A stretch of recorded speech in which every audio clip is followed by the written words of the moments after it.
So Damon, over to you. Thank you very much, Fran. Good morning, everyone. Welcome back to day 2 of the Wroclaw Global Forum. As Fran said, I'm Damon Wilson. I'm Executive Vice President of the Atlantic Council.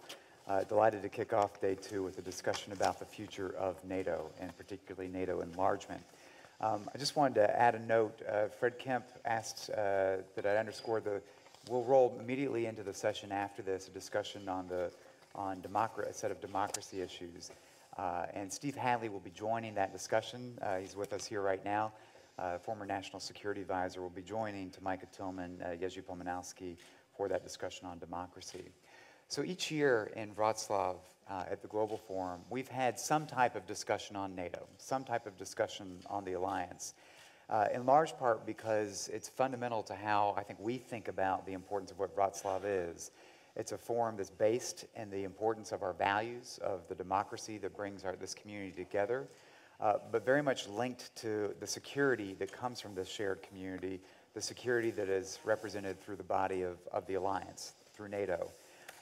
And so the alliance is really the intersection of the values, the democracy piece of what we talk about here, with the security enabling the prosperity. And this year we decided to pick up the issue of enlargement because it's not clear that there is a serious conversation on NATO's open door policy or enlargement right now.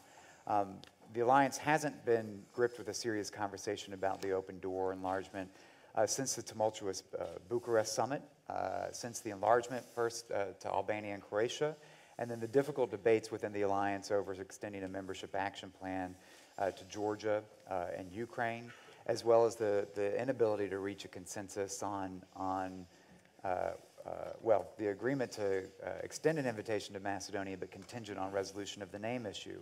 And in many respects, we've not seen a lot of movement on this agenda since then. The last NATO summit in Chicago, enlargement was essentially off the agenda, if you will. We were just talking beforehand, and the past 10 days or so, the NATO Secretary General Anders Fogh Rasmussen visited Washington, had a meeting with President Obama where they had jointly announced at the White House that there would be another NATO summit taking place in 2014. While some of the details have been left unanswered, it's up in the air what kind of conversation we're going to have about enlargement in the run-up to that summit, particularly at that summit. There are a lot of questions looming. Is the alliance ready for progress on this agenda? But more importantly, in many respects, what drives that debate are the countries that aspire to NATO membership. Where are they? Are they ready in this process? It's clear we'll have a heavy agenda focused on Afghanistan, the drawdown Afghanistan, the crisis and capabilities in Europe, as well as new thoughts and new efforts, new policy initiatives on global partnership. But what about the enlargement agenda? So to lead us in this conversation and to help sort of frame the strategic debate as we move into a new NATO summit season, we have with us representatives from 3 of the aspirant countries. Minister Alex Petriashvili, the State Minister of Georgia for European and Euro-Atlantic integration, a good colleague and friend who has served in the government since 2012. Prior to that, served as a political secretary for the Free Democrats, Georgia's previous ambassador to Turkmenistan, Afghanistan, with service in the United States as well. To his left, we have a good colleague and friend, Deputy Foreign Minister of Bosnia-Herzegovina, Trišić-Babić. She's been serving as the Deputy Foreign Minister, and we've had the chance to host her in Washington at the Atlantic Council. But after an extensive career in the foreign ministry, prior to an extensive career in the foreign ministry, she had the opportunity to work in the office of the President in the Republika Srpska, has worked at RFE, RL, Radio Free Europe, and also served as the head of a USAID project on NGO and media development in Bosnia as well.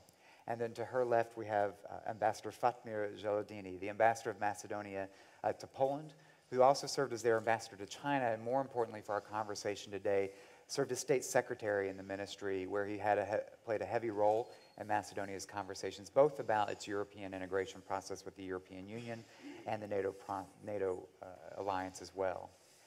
Wanted to kick off this conversation with an overarching question to our panelists, and then we'll get into more country-specific issues for each of them. But first of all, let me turn to Minister Petriashvili. Given what I've just said to help frame our conversation, Do you think enlargement will be part of the conversation, will be on an agenda for the NATO summit in 2014? And I guess more importantly, why should enlargement actually be on the agenda when we have Afghanistan capabilities and a new initiative on global partnership crowding out the agenda? Thank you. Thank you, Damon. Good morning, everybody. It's a great honor and great pleasure for me to be here and to share with you some thoughts and Georgia's perspectives and related to the NATO enlargement, the open door policy. Damon warned us not to bring with us these speeches. He has prepared himself.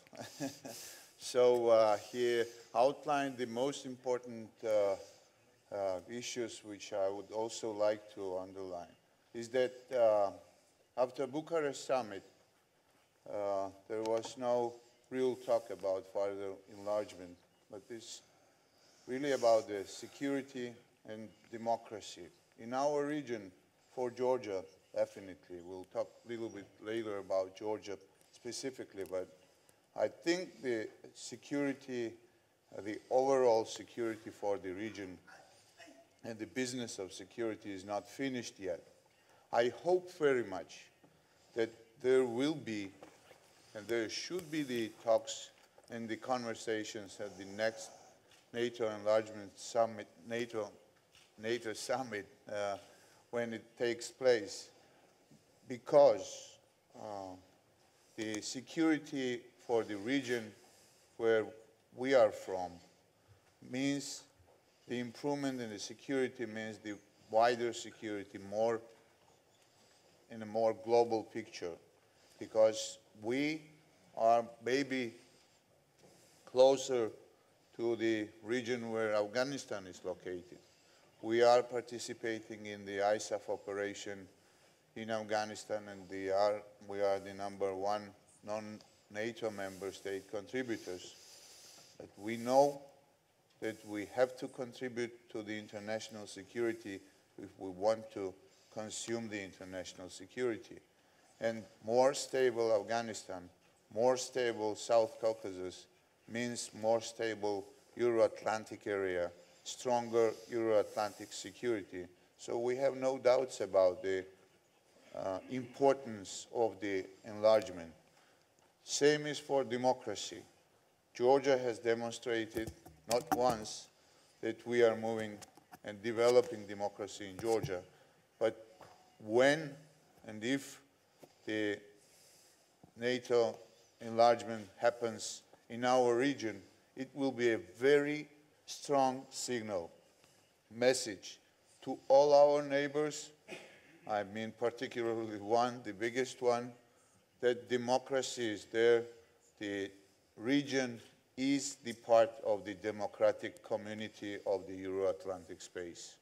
So I'll stop here and then we'll elaborate on Thank you, Minister Petriashvili. That's an excellent way to kick us off. Let's continue, Minister Trišić-Babić. Should there be enlargement? What are your expectations for 2014 in a time when Bosnia itself has struggled to meet the qualifications for a membership action plan? How do you think about what's coming up on the agenda next year for this summit? Well, good morning also to everyone. It's very nice to be here in Wroclaw. That's my first time, and you know, whoever is here from Wroclaw, I was so pleasantly surprised with the town. I didn't expect something, and I would really firmly recommend to my friends to come and to see Wroclaw. It's really a beautiful town. Coming from the region that I'm... will take your quotes to advertise the city. Yes. Coming from the region that I'm coming from the Western Balkan region, I have, and there is one more thing that you didn't find. I'm being the deputy minister, I'm also at the same time coordinator for the NATO integration team in Bosnia and Herzegovina. I've been nominated on this position from the BNDH presidency and the Council of the Ministers of Bosnia and Herzegovina. So for the 2 years, I'm running the whole NATO integration process in Bosnia and Herzegovina at the same time. So we, in Bosnia and Herzegovina, especially, we do see that NATO enlargement is going on. The reason is that, you know, very soon, first we were importive of the security. Without the NATO, you know, I don't see how the war in Bosnia and Herzegovina would be stopped and how the Bosnia and Herzegovina would be stabilized. So from one perspective, NATO is already in Bosnia and Herzegovina for a long time. Also, NATO came, Croatia, it's the full member of the NATO, Slovenia is the full member of the NATO, Albania is the full member of the NATO. So we are somehow, the region, Montenegro, Bosnia and Herzegovina, Serbia, we are already surrounded with the NATO. We are walking and listening the voice of the NATO from open door policy. Open door policy, the NATO open door policy, it's the main strategic goal of the NATO from the beginning of the NATO. The Lisbon summit, in the documents, they still continue with the open door policy. The Chicago summit, they also continue with the sentence, the open door policy. So we in Bosnia and Herzegovina, we see that NATO is open, but we need to work on ourselves. So we turned perception of the NATO in Bosnia and Herzegovina that we want to be the NATO member. We don't need NATO, but we want to be the NATO member, and we are working in direction to stabilize the country, to make more democratic country, to have free country, to have economically strong country, so that we will be able to be the part of the NATO.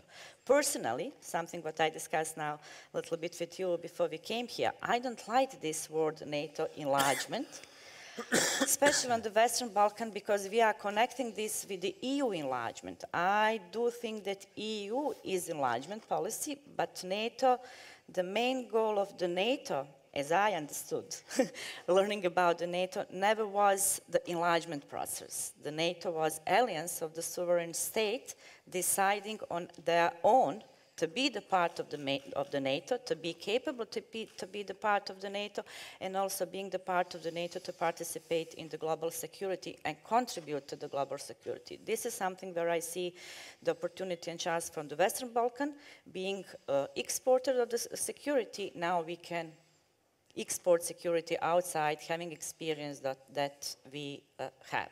So the State Secretary Clinton visiting Bosnia and Herzegovina several times.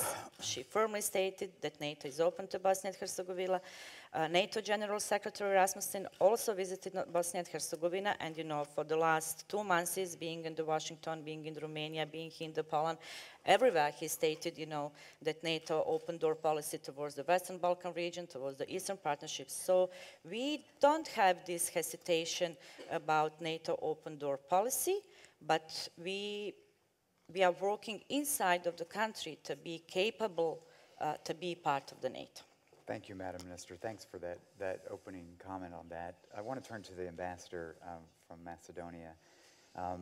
Your country has been now through 3 summits since Bucharest, where there's not been progress on enlargement in your country's case.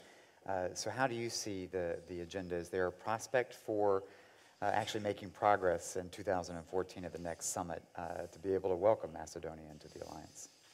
Well, I firstly would like to thank you for the opportunity to address this honorable forum.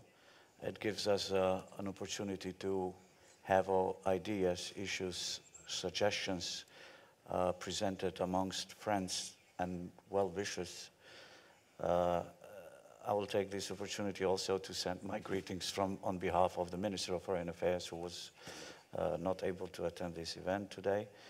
But in terms of Macedonia's aspirations and processes towards NATO integration, I think, and the prospects of having us in 2014 included in the agenda, I would like to present 2 main issues that are crucial in perceptions in Macedonia, both at the executive level and at the public level. The first issue is the idea of open door policies that in lots of regards, in lots of terms, is being suggested by different opinion makers as the main driving force for the processes of reform, for the processes of overall security and stability of Macedonia. The open door policy remains an issue that drives most of the policies of the government, most of the policies of our legislature, and still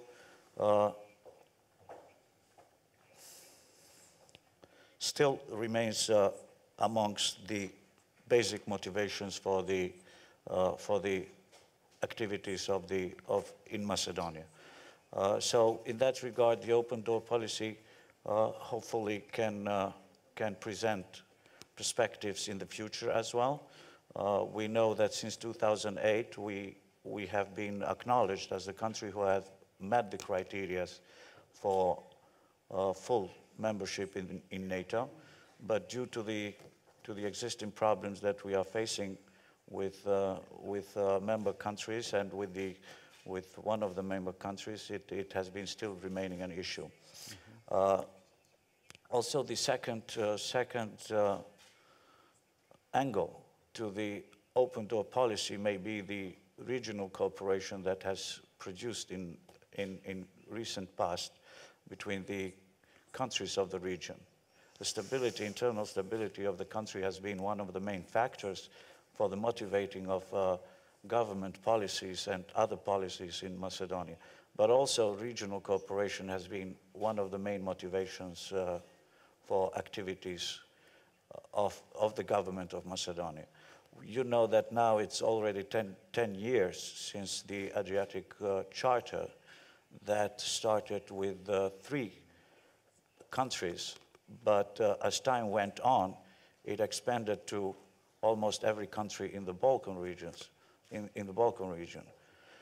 Macedonia has been playing a crucial part in positively engaging every country to include its activities through Adriatic Charter, and ever since we have seen some success in that regard. Never mind the failures, and particularly in Macedonian case, but we have seen the success of Croatia being a member of NATO, Albania being member of NATO as a process of Adriatic Charter cooperation. We have now Montenegro, a candidate country, and Bosnia as well in the process of going through its processes of various processes that it has to go. So this will be in general why the open door policy and why the enlargement of NATO remains the driving force behind the policies in Macedonia. The regional cooperation has produced positive effects to the internal security as well of Macedonia. Mm-hmm. Thank you, Mr. Ambassador. So the regional cooperation is driving rationale for why enlargement can fit itself onto an agenda that's full already with Afghanistan capabilities next year. Well, Minister Petriashvili, let me come back to you. You're about to host the NATO ambassadors in Georgia. As I understand it, this is actually a long postponed trip to Georgia. And you've got the ambassadors coming at the end of the month, I believe. In a way, they're weighing the real progress that an election in Georgia, a democratic election, produced a change in government, against concerns about what's happening with the new government and vis-a-vis its relationship now with the former government. There are concerns about the democracy issues in Georgia. Is the Georgian Dream Coalition looking to defeat the opposition, not just only at the ballot box, but more permanently through the court system? So what's your message to the NATO ambassadors when they arrive in Georgia later this month? Thank you. First of all, I must say that for clarification, was Prime Minister visiting with his first official visit to Brussels in November 12. A meeting with Secretary General of NATO, he has asked for having another meeting of North Atlantic Council in Georgia. And this is really unprecedented, and within 5 years, this is the 3rd time that NATO is coming to Georgia. And in such a short period of time was made a decision on having this meeting in Tbilisi, in Georgia. This is very much, of course, because of the successful passing of the litmus test in October 2012 of first time in the history of the independent Georgia, it was the transfer of power has happened based on the results of the elections. Since then, we are in the process of another very important test, which is also unique for Georgia. It's not an easy test or the process for many of the countries represented here. This is the cohabitation process. It started with some difficulties, but now it's going slowly but surely is progressing. What I mean under this by saying that slowly but surely progressing, that first and the most important was that despite the differences between the different political groups, there was a unanimous vote in the parliament for the foreign policy resolutions, which is outlining the key foreign policy priorities of Georgia, which is the European and Euro-Atlantic integration. There was another good achievement by adopting unanimously again the constitutional changes, amendments, by restoring the balance of power between different branches. Now about the courts, about the so-called battle between the different political forces, I must say that today is situation much better than it started in the very first days. Because, as I said, we were used to when the winner takes all, you know, and then everything is changing in favor of the winning party. Now the parliament has become the vibrant place, not the streets, not the rallies, not the demonstrations, but the parliament has become the vibrant place with very active participation of both ruling party and the opposition. With regard to the trials for the former high officials, I must say very clearly here, there is no selective justice in Georgia. Maybe there are some perceptions, but I would refer to the statements made by the well-known public defender Thomas Hammerberg, who has been appointed as a special advisor by the European Union to Georgia on the human rights issue. He is monitoring very closely the developments in Georgia. Second, the OSCE ODIHR mission is attending every day of court trials, hearings in Georgia related to the former officials. Third, it is the European parliamentarians coming to Georgia and making their own evaluations. I must say that there is no selective justice and there is no immunity for the current and the acting officials as well.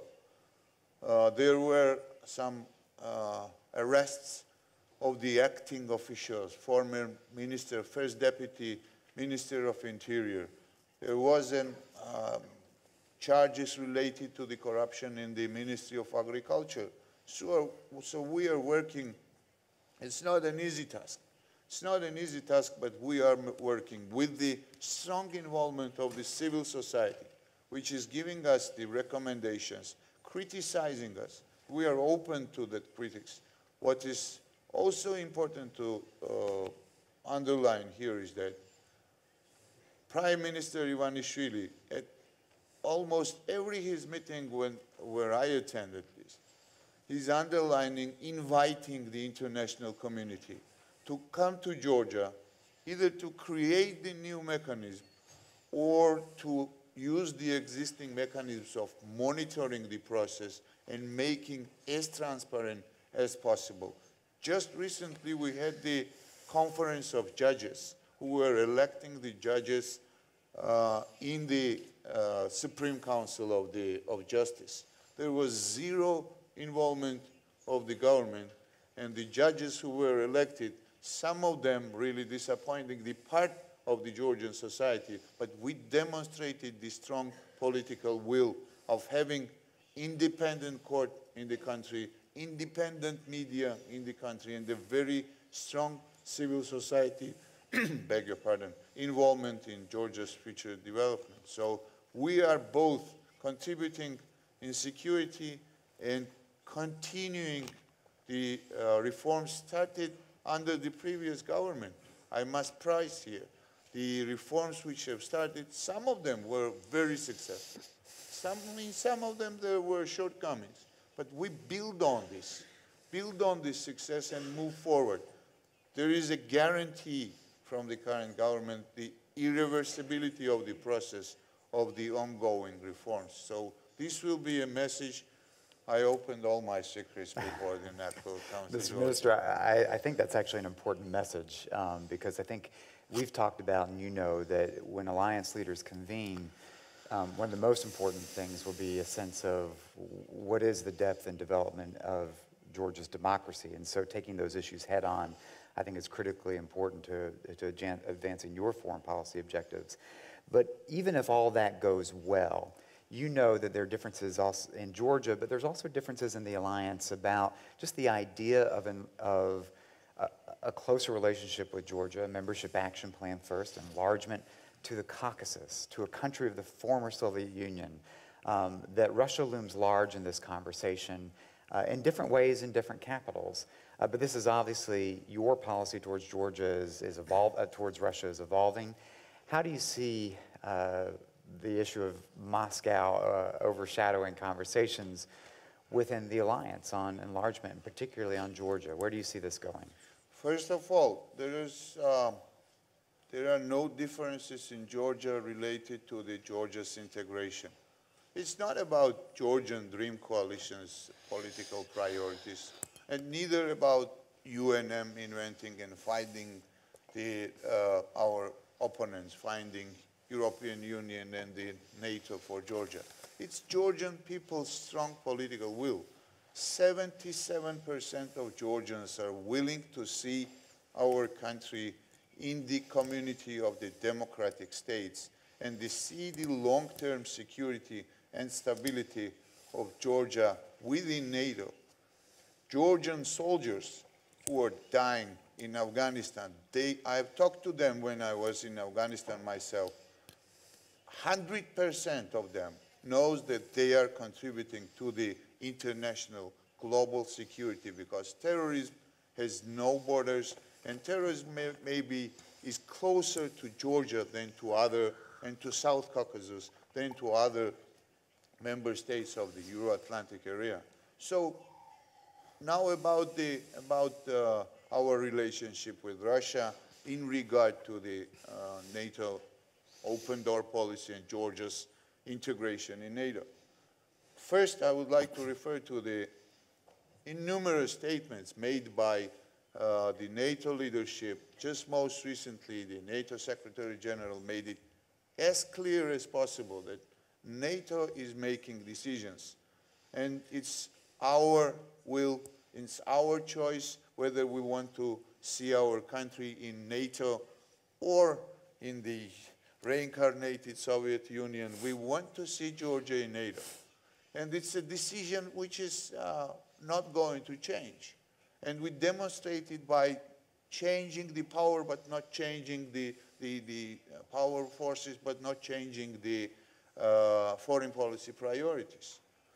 We decided that despite the difficulties existing after the war in 2008, and to start communication, to start dialogue with the Russian Federation.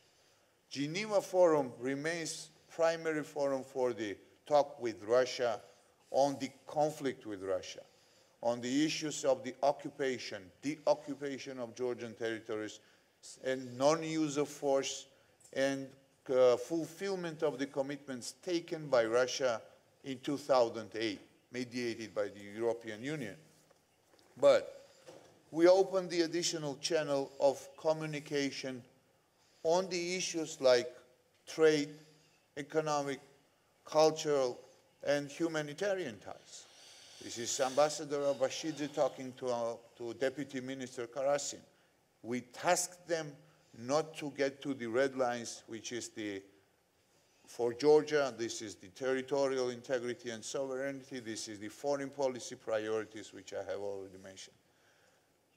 And there is some progress. There is some good news that Georgian goods will be coming back to the Russian markets. But it's not 2006 when Onishchenko, the #1 sanitary guy, can jump out and say that we don't like fake Georgian wine. It's 2013. After an embargo, Georgian winemakers have redirected their export markets to Europe, to United States, to Asia.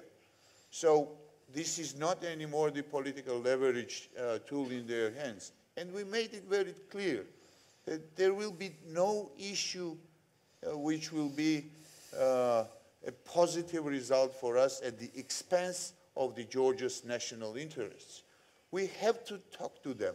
We managed to be successful with the support of the international community to have 1999 Istanbul Agreement, only with the international community supporting. So last but not least, sooner NATO makes clear and removes any ambiguity that Georgia is to become and will get the tangible results from the progress, because of the progress we have made in Georgia, democratically developing our country, sooner Russians will understand that the picture in the region has changed. The ambiguity is the really card in the Russians' hand. Sooner they understood, as soon as they understood that the Central European, Baltic states are to become the NATO member states, they gave up. I mean, they now are cooperating. They will be cooperating with us. They love Georgian wine, Georgian mineral waters. And we all love Georgian wine. So, Mr. Minister, I mean, it's interesting. I mean, the audience is probably aware that this is in the context of last week. President Medvedev actually pouring some cold water on an uptick in the debate in Finland and Sweden about their potential relationship with NATO, sending some cautionary messages, yet at the same time, President Putin, for the first time in a long time, making some conciliatory statements about relations with Georgia. It's interesting how it plays out. But, Madam Minister, it's a different set of issues in the Balkans, in the Western Balkans and Bosnia. Russia doesn't loom large in this conversation, but the issue of your own people and the clarity in their view. The ministers made a reference to 77% of Georgians supporting Georgia's path towards the alliance. In Bosnia, after much debate, the alliance agreed to extend the prospect of a membership action plan to Bosnia contingent upon agreeing certain measures related to defense property reforms. And yet that's stuck. That's stuck in the politics of Bosnia, less for NATO, as I understand, and more because of what's happening internally. Yet at the same time, if you look at public opinion in Bosnia, pretty dramatically different. Talk us through the dynamic that you see playing out inside Bosnia that's both been a deterrent for making progress on issues like MAP, but also where you've seen some progress more recently, for example, in the uptick in opinion in Republika Srpska. Okay. Just shortly, the Bosnia and Herzegovina foreign policy has three main foreign policy priorities. It's European Union, it's NATO, and the regional cooperation. So this is the official foreign policy goals of Bosnia and Herzegovina adopted by the BNDH presidency. After the Dayton Agreement, as you all know, Bosnia and Herzegovina, it's coincide on the two entities. One entity is Republika Srpska, one entity is the Federation of Bosnia and Herzegovina. Constantly we are doing researches either on our own or with the partners, sometimes with the region, sometimes the last research has been done with the Brits. So the facts and figures that I will tell you, they are quite relevant. I would also mention the MAP issue and the Tallinn decision 2010. So in Tallinn 2010, the NATO, they brought a decision to give put Bosnia and Herzegovina in the MAP, in the membership action plan, but with the condition to register the immovable military property. So we came now in, I'm saying this in very tragic comic situation already for 3 years.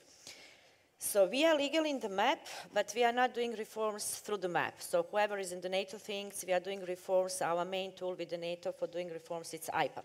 So we extended IPAP every some time, and every year we are preparing AMP, first annual action plan, in case that politicians and our bureaucracy would register this immovable property to be able to activate AMP usually in September in NEC meetings in Brussels. The reason why it's not going registration of the movable military property is not because that someone wants to stop the NATO process. It's because of the pure internal issues in Bosnia and Herzegovina, the question of the property that hasn't been solved in the Dayton Agreement. So all politicians in Bosnia and Herzegovina see this a registration of the property right to be or not to be because of the legislative inside of the Bosnia and Herzegovina doesn't have anything with the NATO. When we realize this, in Bosnia and Herzegovina, so we are working through IPAP as the main tool with the NATO, but at the same time, we are doing very strong public campaign with the citizens. What I found in the case of Bosnia and Herzegovina very interesting, and I think this is the key issue and the reason why I am more in not for the NATO enlargement, that I'm more that country needs to bring and citizens needs to bring the country into the NATO. At the beginning, it was when you were doing researches in the part of the Federation of Bosnia and Herzegovina consists mainly of the Bosniak and Croat citizens, of course, was 100% yes. In Republika Srpska was 0%, 100% no. But we were changing this law. We came now into the situation that, for example, in the Federation part of Bosnia and Herzegovina, 87% of the citizens are for the NATO. On the Republika Srpska part, where is mainly Serb populations, at 37%. We found also out something very interesting. This 87 or 100, if you're asking them why you for the NATO, they don't know why they are for the NATO. Yes, we are for the NATO, but we don't know why. If we are talking with the Serbs from Republika Srpska, why you against the NATO? We are against the NATO. So we found out that this is very pure emotion answers. Right, right. It's an instinct. It's instinct without knowing. So we have decided to work constantly with the citizens, you know, younger, older, traveling to bigger towns, smaller towns, villages, and we are changing this about the NATO. The way how we are communicating with the citizens is explaining what is NATO is, why it's good that countries should be the part of NATO, why it's good, what this brings to the country, what that brings to them, to the citizens. Good thing in Bosnia and Herzegovina is that we are, as I told you, that we are surrounded with, for example, we have the border with Croatia, 1,001 kilometers. So the NATO is on the borders with the Bosnia and Herzegovina. So all these border city, border towns, doesn't matter who lives, Serb, Croats, Bosniaks, whoever is the close to the border, they see some already benefits. Right. And the percentage of the citizens that are for the NATO is much, much higher, and they really know why NATO is good, not just yes and no. Something that I'm very, very happy, that I'm very proud coming from Bosnia and Herzegovina, that we are slowly but very successfully, we find a way to turn this, that we are making the citizens to contribute to the NATO, not that NATO is coming to Bosnia and Herzegovina to make them secure. And I think that this is the key things, and each country who will succeed in this to make citizens to think and to push reforms that they want to contribute, that their country want to contribute to the NATO, that this is something what at the end would be yes or no. I would also mention this regional cooperation. It's very important for our regional countries.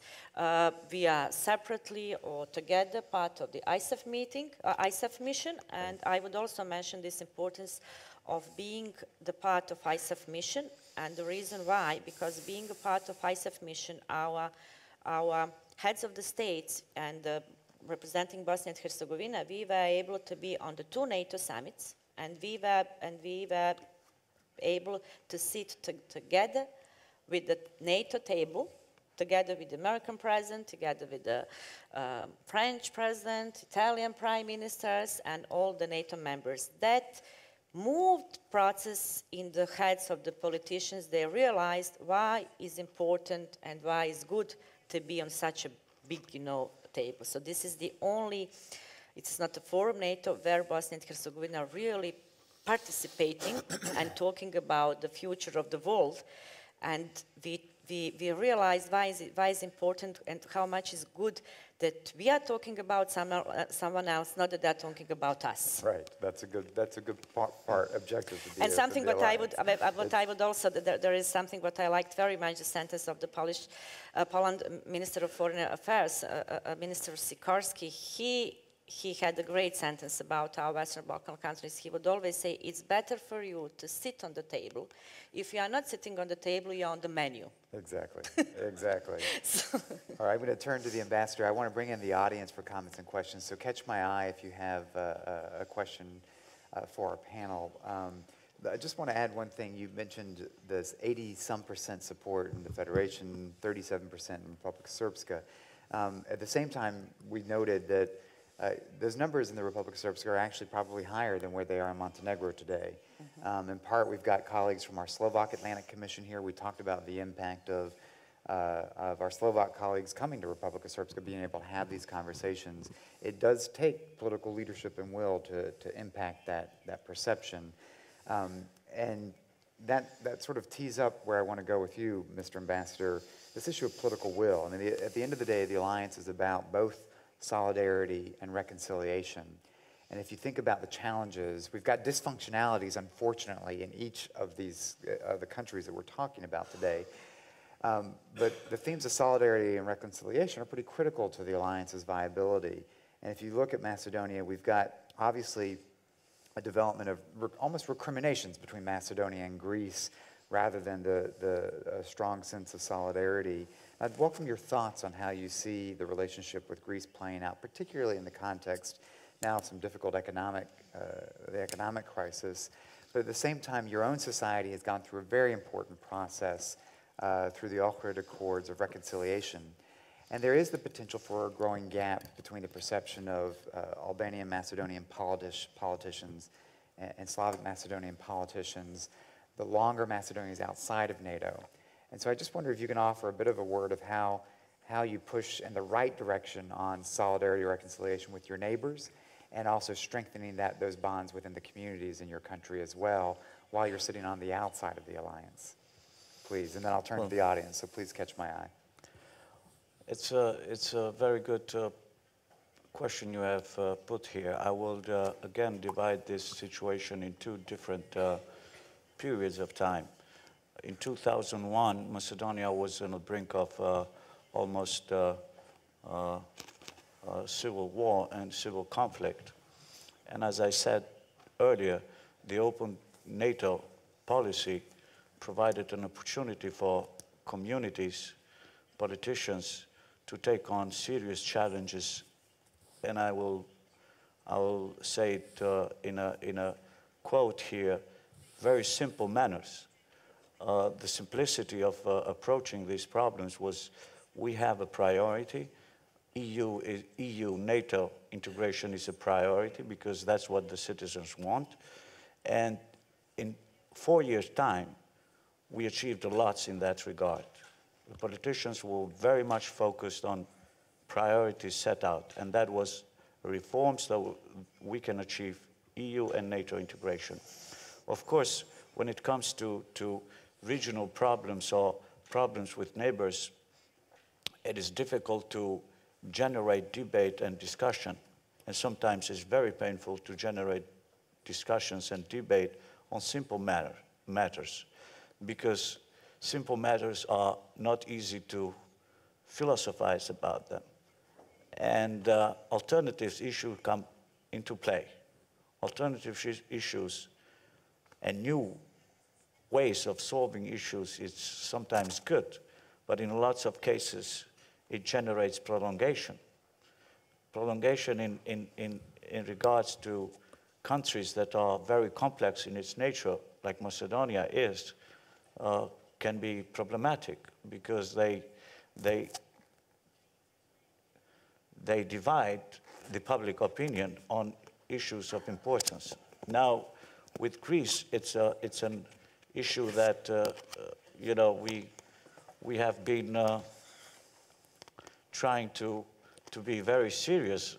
The governments, or each consecutive governments, have been very serious in playing out the idea of having to come to a compromise, but the point has remained open as still the compromise has not been reached.